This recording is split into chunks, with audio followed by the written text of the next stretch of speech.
नमस्कार साथियों। तो आज हम एक बहुत ही महत्वपूर्ण चैप्टर को पढ़ने वाले हैं, हिंदी और व्याकरण एवं रचना की रस चैप्टर को पढ़ने वाले हैं। तो आइए इसको हम विस्तार से पढ़ते हैं बिना समय बर्बाद किए। जैसा कि इसमें देखा जा सकता है कि रस के 4 अंग होते हैं और इन चारों अंगों को समझने से पहले क्यों ना हम रस की एक मोटी मोटी परिभाषा समझने का प्रयास करते हैं। देखिए, रस और कुछ नहीं है। रस कविता, कहानी, नाटक आदि को पढ़ने या सुनने या देखने से जो आनंद की अनुभूति होती है उसी को हम रस कहते हैं। क्या होता है, यहाँ लिखते हैं कविता, कहानी, नाटक आदि को पढ़ने, सुनने या देखने से जो आनंद की अनुभूति होती है, आनंद की, उसी को हम रस कहते हैं। रस के ये 4 अंग हैं: स्थायी भाव, विभाव, अनुभाव, संचारी भाव। इसको हम समझेंगे। इन चारों अंगों को हम पूरे विस्तार के साथ पढ़ेंगे, लेकिन उससे पहले हम मोटी मोटी परिभाषा इसकी भी जान लेते हैं। देखिए, हृदय में विद्यमान जो मूल रूप से भाव होते हैं, उनको हम क्या बोलते हैं? स्थायी भाव। जैसे क्या होता है, हम कह सकते हैं भय। एक तरह से एक मान लीजिए एग्जाम्पल लेके चलते हैं। जैसे किसी व्यक्ति ने किसी शेर को देखा और शेर को देखने के बाद क्या होता है, उसके दिल में एक डर पैदा हो जाता है, यानी भय पैदा हो जाता है। इसी को हम स्थायी भाव बोलेंगे। इसको हम यह भी कह सकते हैं कि हृदय, मैं रेड पेन लेता हूं इसके लिए, विद्यमान स्थायी भाव, ठीक है, इनको हम स्थायी भाव बोलते हैं। जो मूल रूप से जो हमारे हृदय में भाव मतलब पैदा होता है उनको स्थायी भाव बोलते हैं। इनकी संख्या 11 है, जिनको हम विस्तार में आगे पढ़ेंगे।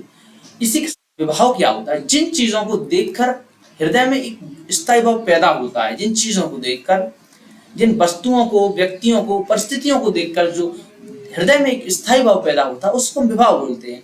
जैसे हमने एक एग्जाम्पल देखा, एक व्यक्ति ने शेर को देखा, शेर को देखने के बाद क्या होगा, उसके मन में डर पैदा हो जाएगा। यानी इसमें रस जो होगा वो भयानक रस होगा, लेकिन स्थायी भाव कौन सा हो जाएगा? भय हो जाएगा। अब जिन वस्तुओं या परिस्थितियों को देखकर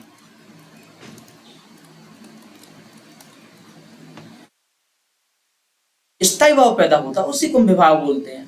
ठीक है, अब यहाँ पर क्या, शेर है जो, वो विभाव हो जाएगा। किसी व्यक्ति ने शेर को देखा, शेर विभाव। इसी प्रकार अनुभाव है। स्थायी भाव पैदा होने के बाद जो शारीरिक चेष्टाएं होती हैं उनको अनुभाव बोलते हैं। जो स्थायी भाव यहाँ पर जो पैदा हुआ है उसके बाद जो शारीरिक चेष्टाएं, जैसे यहाँ पर क्या हुआ, भय पैदा हुआ है, तो शारीरिक चेष्टाएं हो सकती है कि व्यक्ति को पसीना आ जाए, जिसको हम स्वेद बोलते हैं, या फिर और भी बहुत सारे कंपन हो सकता है, या स्वर जो उसका जो बोलने के तरीका वो बिगड़ सकता है। तो ये सारे क्या है, अनुभाव है। संचारी भाव क्या है?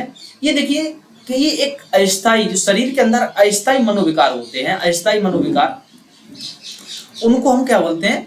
संचारी भाव। इनकी संख्या कुल 33 है। 33 है इनकी संख्या। हालांकि 34वीं एक संख्या बढ़ गई है, उसको हम नहीं पढ़ेंगे, लेकिन 33 है इनकी संख्या। इसको हमें ज्यादा पढ़ने की जरूरत नहीं है, लेकिन इन 4 अंगों को क्वेश्चन यहीं से बनता है कि रस के 4 अंग कौन से हैं। सिर्फ ऐसा पूछा जाता है, उसको हल्का सा जानकारी होनी जरूरी है। और इस अस्थायी मनोविकार, जैसे हम कह सकते हैं स्वप्न है, निद्रा है, ये सारी चीजें। अब हम रस के सभी भेदों को देख सकते हैं। देखिए, कई किताबों में रस के 9 भेद भी बताए गए, कई में 11। मेरा मानना है कि रस के जो भेद हैं वो है 11। आप 11 भी करेंगे तब भी सही होगा, लिखित परीक्षा में 9 करेंगे तब भी सही होगा, लेकिन ऑप्शनल में अगर 11 आपको उत्तर दिया हुआ है तो आप उसको जरूर 11 ही सही करिएगा। इसके आइए रस के हम भाव देखते हैं। एक देखिए रस कौन सा, श्रृंगार रस है, हास्य रस है, करुण रस है। श्रृंगार रस का स्थायी भाव रति हो जाएगा, रति, ठीक है, और हास्य रस का हास्य, हास्य हो जाएगा। करुण रस का दुख है, सुख हो जाएगा। वीर रस है जिसका स्थायी भाव वीरता है। रौद्र रस है जिसका स्थायी भाव क्रोध है। भयानक रस है जिसका स्थायी भाव है भय है। विभत्स रस है जिसका स्थायी भाव घृणा, यहाँ पर लिख लीजिएगा, या जुगुप्सा। जुगुप्सा का मतलब भी घृणा होता है, यानी आपने कोई ऐसा दृश्य देख लिया जिसके बाद आपको उस दृश्य को देखने की इच्छा नहीं चलेगी कभी, उसको हम घृणा बोलते हैं। ऐसा स्थायी भाव अगर आपके दिल में, जैसे मान लीजिए कहीं पर आपने एक ऐसा व्यक्ति देखा जिसका सिर फटा हुआ है, ये बहुत भयानक दृश्य है, तो वो एकदम आप डर जाओगे और कभी उसको देखोगे नहीं, वो घृणा हो जाएगी उस चीज देखने की। ऐसे एक अद्भुत रस है, इसका विस्मय है, अद्भुत जानते ही है, एकदम सरप्राइज हो जाना। शांत रस फिर इसका निर्वेद या बैराग भी हो सकते हैं। यहाँ पर बैराग, किसी चीज से बैराग हो जाना। वात्सल्य रस है, इसमें स्नेह होता है बच्चे के प्रति माता पिता का। और भक्ति रस में इससे ईश्वर के प्रति रस हो गया, यानी भगवान के प्रति प्रेम होता है। सबसे पहले हम श्रृंगार रस को एकदम विस्तार के साथ देखने का प्रयास करेंगे। देखिए, जब जब नायक एवं नायिका के आकर्षण का वर्णन होता है तो उसको हम श्रृंगार रस बोलते हैं, श्रृंगार रस। और इसको रसराज भी बोलते हैं, यानी कि रसों का राजा, रसराज, रसों का राजा। श्रृंगार रस के दो भेद हैं, एक संयोग श्रृंगार रस है और एक वियोग श्रृंगार रस है। संयोग श्रृंगार रस के अंदर नायक एवं नायिकाओं का मिलन होता है, जबकि वियोग श्रृंगार रस के अंदर हमें क्या देखने को मिलता है, जहाँ पर नायक और नायिका एक दूसरे से बिछड़ते हैं। एग्जाम्पल के तौर पर यहाँ पर हम देख सकते हैं कि राम के रूप निहारत जानकी कंचन के नग की परिछाई, याति सबे सुध भूल गई कर टेक रही पलटारत नहीं। इसका मतलब ये है कि भगवान राम जिस समय वन में भ्रमण कर रहे थे और जानकी माता भी वहां पर भ्रमण करने पहुंची, तो क्या हुआ कि जब वो कंगन पहने हुए थे उसमें भगवान राम की परछाई दिख रही थी, परछाई दिख रही थी, ठीक है, उसका जो नग था उसमें परछाई दिख रही थी। तो उसमें क्या हुआ कि सारी उस भगवान राम की परछाई देखने लगी, सारी सुध बुध भूल गई और वहीं पर अपना ये क्या कर टेक लिया, हाथ टेक लिया और पलटारत नहीं, एक भी पलक नहीं झपकाया। इसका मतलब ये है, ठीक है। इसी प्रकार क्या है, एक योग श्रृंगार रस होता है, जैसे कि इसमें देख सकते हैं आप, इसमें क्या होता है कि नायक नायिकाओं का वियोग होता है, वियोग। इसको विप्रलंब श्रृंगार रस भी बोलते हैं, विप्रलंब, प्रलंब भी आपको कहीं कहीं देखने को मिल सकता है, इसको भी आप याद रखिएगा। तो एक एग्जाम्पल के तौर पर हम देख सकते हैं, दर्द के मारी बन बन डोलूं वैद मिला नहीं कोई, कोई इसको कई हो गया, कोई मीरा के प्रभु पीर मिटे, यहाँ पीर नहीं पीर मिटे जब वैद संभलिया हो। इसका मतलब ये है कि जो मीराबाई है वो ईश्वर की भक्ति में बोल रही हैं कि दर्द के मारी बन बन डोलूं वैद मिला नहीं कोई, यानी कि प्रेम के मारे को जो बनबन डोल नहीं है लेकिन कोई वैध नहीं मिला है। तो मीरा के प्रति पीर मिटे जब वैध संभले हो, जब भगवान श्री कृष्ण स्वयं क्या होंगे, उनके वैध होंगे, तब उनका जो पेन है वो नेग्लिजिबल हो जाएगा, यानी कि जो पेन किलर है कह सकते हैं इसको, पेन हम डाइक्लोफेनिक बोल सकते हैं, डाइक्लोफेनिक जो भी है या एक्लोफेनिक, ठीक है, वो क्या है, भगवान श्री कृष्ण है, उनके किनके, मीना जी के। चलो फिलहाल वीर रस को समझने का प्रयास करेंगे। देखिए वीर रस क्या है कि एक ऐसा काव्य जिसको पढ़ने के बाद हृदय में एकदम उत्साह से उत्पन्न होता है, जिसको पढ़ने के बाद उत्साह से उत्पन्न होता है, यानी कि उत्साह उत्पन्न होता है, उसी को हम वीर रस बोलते हैं, किसमें, हृदय में, ठीक है। एक एग्जाम्पल के तौर पर हम देखेंगे, ये देखिए नीचे वाला जो गाना है, अभिमन्यु, अभिमन्यु को तो आप जानते होंगे, अर्जुन का जो बेटा था अभिमन्यु बहुत पराक्रमी था, जिसने चक्रव्यूह को तोड़ने का संकल्प लिया था, और वो युधिष्ठिर से वार्तालाप इसमें बोला गया है। इसको पढ़ने के बाद ऐसा लगता है कि क्यों ना मैं ही युद्ध में उतर पड़ूं, ठीक है। तो एक बार पढ़ के देखते हैं कि मैं सत्य कहता हूं सखे, सुकुमार मत जानो मुझे, यमराज से भी युद्ध में प्रस्तुत सदा जानो मुझे, ये सारथे हैं द्रोण क्या, ये सारथे हैं द्रोण क्या, आवें स्वयं देवेंद्र भी, वे भी न जीतेंगे समर में आज क्या मुझसे कभी, मैं सत्य कहता हूं सखे, सुकुमार मत जानो मुझे, यमराज से भी युद्ध में प्रस्तुत सदा मानो मुझे, ये सारथे हैं द्रोण क्या, आवें स्वयं देवेंद्र भी, वे भी न जीतेंगे समर में आज क्या मुझसे कभी। इस प्रकार की जो देखिए एकदम उत्साह की चीज है, इसमें उत्साह दिखाया गया कि अभिमन्यु के अंदर कितनी बड़ी शक्ति है। वहां भगवान देवेंद्र तक की बात करी गई है, द्रोण को उन्होंने कुछ नहीं, जो कि चक्रव्यूह की रचना करवाते थे, उन्होंने कुछ नहीं माना है, यानी कितनी उत्साह की बात करी गई है, ठीक है। यहाँ उत्साह उत्पन्न हो जाए काव्य में या नाटक में या किसी में भी, वही वीर रस है, ठीक है। एक और एग्जाम्पल है, वीर तुम बड़े चलो, धीर तुम बड़े चलो, सामने पहाड़ो शेर की दहाड़ो, तुम कभी रुको नहीं, तुम कभी रुको नहीं। हमारे एक सर थे हिंदी के, मैं आपको बता दूं, उनका नाम प्रेम सिंह सर था, वो हमेशा इस एग्जाम्पल को बताया करते थे, और ये एग्जाम्पल बहुत मजेदार हुआ करता था, और हम सभी क्लास में उनसे अक्सर कहा करते थे कि सर वो एग्जाम्पल जरूर दीजिएगा। अब हम हास्य रस को देखते हैं। ऐसा काव्य या नाटक या प्रस्तुति जिसको देखकर, सुनकर या पढ़कर जो हमारे हृदय में एक हंसी का भाव उत्पन्न होता है, तो उसी को हम हास्य रस कहते हैं, यानी कि हंसी का भाव उत्पन्न होता है। हम संक्षिप्त में लिख रहे हैं, आप समझना जरूर।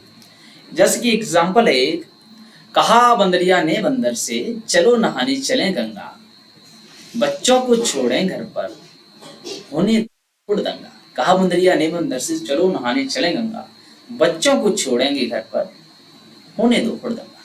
एक ऐसा एक और एग्जाम्पल है कि हाथी जैसी देह गैंडे जैसी चाल, हाथी जैसी देह और गैंडे जैसी चाल, तरबूज जैसी खोपड़ी खरबूज जैसे का। वाह। अब इसी प्रकार रौद्र रस है। रौद्र रस और वीर रस में एक छोटा सा अंतर है, इसमें भी थोड़ी वीरता से दिखाई जाती है, लेकिन उसमें क्या होता है, उसमें एक उत्साह जगता दिल में। लेकिन इस काव्य को पढ़कर क्या होता है कि ऐसा महसूस होता है कि जिस व्यक्ति ने काव्य लिखा है या जो परिस्थिति दर्शाना चाहता है, उसमें एक क्रोध भरा हुआ है, गुस्सा भरा हुआ है। यानी कि हम ये कह सकते हैं, जिस काव्य को पढ़कर ऐसा महसूस हो कि इसमें क्या हुआ, क्रोध भरा हुआ है। क्या है? क्रोध का आभास होता है, क्रोध का आभास। जितने हम इस चीज जैसे ऐसे वर्ड को पिछली बार क्या बताया था, भय जैसे बता दिया है, या ये सारे स्थायी भाव हैं, क्रोध का आभास होता है। तो क्या होता है, उसमें रौद्र रस होता है। एग्जाम्पल के तौर पे हम पढ़ रहे हैं, जब अभिमन्यु की मृत्यु हो जाती है और अर्जुन किसी काम के लिए बाहर गए हुए होते हैं और जो शाम को लौटते हैं, तब उनको कोई कुछ नहीं बोलता है, लेकिन भगवान श्री कृष्ण उनको अभिमन्यु की मृत्यु का जब समाचार देते हैं, तो उनका जो अर्जुन का रिएक्शन है, रौद्र रस, क्रोध में आकर वो क्या बोलते हैं कि श्री कृष्ण के सुनकर वचन अर्जुन क्षोभ से जलने लगे। श्री कृष्ण के सुनकर वचन अर्जुन क्षोभ से जलने लगे, तब शील अपना भूल कर करतल युगल मलने लगे। संसार देखें अब हमारे शत्रु रण में मृत पड़े, करते हुए यह घोषणा वह हो गई उठकर खड़े। फिर से ये बहुत अच्छा एग्जाम्पल है। श्री कृष्ण के सुनकर वचन अर्जुन क्षोभ से जलने लगे, तब शील अपना भूल कर करतल युगल मलने लगे। संसार देखें अब हमारे शत्रु रण में मृत पड़े, करते हुए ये घोषणा वह हो गए उठकर खड़े। आइए अब भयानक रस को समझने का प्रयास करते हैं। एक ब्लैक पेन लेते हैं पहले। देखिए, भयानक रस के अंदर क्या होता है कि जब हम किसी काव्य को, वस्तु या परिस्थितियों को देखकर या सुनकर या पढ़कर जब हमारे हृदय में एक भय उत्पन्न होता है, तो उसी में भयानक रस होता है। एग्जाम्पल के तौर पर, यानी कि हम यहाँ पर लिख सकते हैं, हृदय में भय उत्पन्न होता है। शॉर्ट में कब होता है, जब हम किसी काव्य को, ऐसे काव्य को पढ़ लेते हैं या ऐसे नाटक को देख लेते हैं या ऐसी परिस्थिति को देख लेते हैं जहां पर एक भय को उत्पन्न हो, वहीं भयानक रस होता है। एग्जाम्पल के तौर पर हम एक एग्जाम्पल लिखते हैं, एक ओर अजगरहि लख, एक ओर मृगराय, विकल बटोही बीच ही पर्यो मूर्छा खाए। एक ओर अजगरहि लख, अजगर मन अजगर, लख, एक ओर मृगराय, मृगराय मतलब शेर। अब एक ऐसी स्थिति बन गई जहां पर कोई व्यक्ति खड़ा हुआ है और इधर क्या है, इधर ये अजगर है और इधर ये शेर है। ठीक है, ये शेर है। अब यहाँ पर ये पीछे देख रहा है सांप है, आगे दिख रहा है तो शेर है।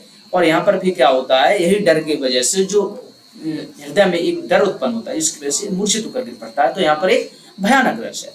ठीक है, इसी प्रकार है बीभत्स रस। जब हम किसी काव्य को, नाटक को, परिस्थिति को या ऐसी घटना को देखकर ऐसा महसूस होता है कि मैं इस घटना को दोबारा कभी देखना नहीं चाहता, यानी कि दिल में घृणा सा उत्पन्न हो जाता है, दिल में घृणा या जुगुप्सा,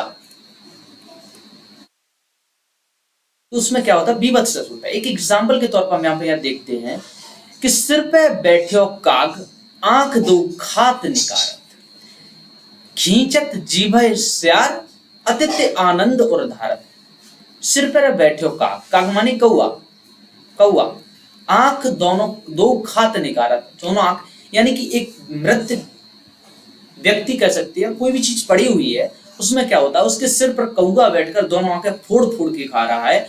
और क्या है, जो स्यार है, उसकी जीभ, जो मृत व्यक्ति है या कोई भी चीज है, उसकी जीभ को निकाल के खींच के खा रहा है और अति आनंदित हो रहा है। एक ऐसा दृश्य आप देख लेंगे ना, जहाँ पर मृत व्यक्ति का जो शरीर है उसको क्या है कि कोई कौआ खा रहा है आंखें निकाल के, तो आपको क्या हुआ, घृणा हो जाएगी, कभी देखने की इच्छा नहीं करेगी। वही इसमें दिखाया गया। इसी प्रकार ऐसा है, गीद जांग को खोद खोद मांस उपारत, यानी कि जो गिद्ध है या जो गीदड़ है, वो जांग है, जांग की मांस को खोद खोद के मांस उपार रहे हैं, और श्वान आंगुरन काट काट के खात बिदार, और जो कुत्ते हैं, स्वाभिमानी कुत्ता, अंगुलियां हैं जो, इनको काट काट के खा रहे हैं, मजे कर रहे हैं। आप जब ऐसी परिस्थिति को देख लेंगे तो आपको निस्संदेह आपके दिल में घृणा पैदा हो जाएगी। इसी प्रकार अद्भुत रस है, जब हम किसी एक अलौकिक क्रियाकलाप या किसी काव्य को पढ़कर ऐसा लगता है कि हमारे दिल में कोई आश्चर्य सा पैदा हो, आश्चर्य